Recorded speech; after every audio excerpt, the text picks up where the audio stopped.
Meantime, in Queens, Serena Williams aiming for a Grand Slam at the U.S. Open beginning tonight. The tennis star has already sold out the women's final before the men's for the very first time in history. Serena faces Russia's Vitalia Diachenko in the first round. The world's number 3, get this story, Maria Sharapova just withdrew from the tournament due to a knee injury. DailyNational.com sports editor Mike Bako joins me now to break it all down. Mike, so what are Serena's odds now of getting the Grand Slam? I think very, very high. Maria Sharapova, obviously, as you were just mentioning, dropping out because of injury. Was that her toughest competition? I would say that was her toughest competition. Right now, what she's facing up against is just history and the pressure of doing this, becoming the first woman since Steffi Graf in '88. And not only is she chasing the Grand Slam, but she's also chasing Steffi in terms of career Grand Slam titles and ultimately Margaret So Court. it could be the first Grand Slam in how many years?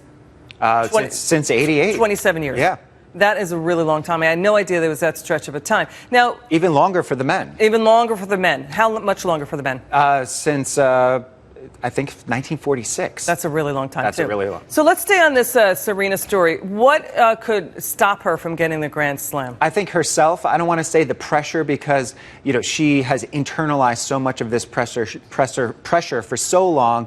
I think she's just going up against, a slew of opponents that haven't really had as much success or experience in Grand Slam titles as she has. So even though she's going up against the pressure of it, she's faced so many of these women, dismantled so many of these women. But she seems mentally stronger than ever, right? Absolutely. In the final run, these 3 Grand Slam titles, not really much in the way of a challenge. So right now, she's just going up against history. She's going up against herself. And basically, she's going up against, this idea of what a woman tennis player can be doing this advanced in her career. She's getting better as she gets older. Does she have any physical problems? Nothing? No physical problems. You're looking at 90-degree weather in New York and in Queens, coming up. So that might be. Is that usually typical, 90 degrees? That's typical. The good thing for her is her matches don't go very long. So she's not even going to have the after effects. If you look at on the men's side, there's much more competition for a Federer or Nadal, Andy Murray.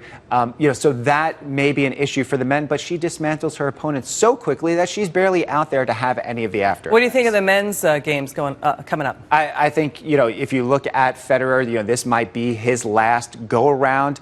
You think he wins? I don't think he wins. What do you think? I think Djokovic is at the top of his he's pretty powerful. game right now. Rafael Nadal, he may be a sleeper. He's coming in as the 7th or 8th seeded player. Usually used to seeing him a little bit higher, but because of injuries. But I think it's going to be Djokovic. Mike Bako, DailyNational.com sports editor. You going? I'm going. You're going to be there. Okay.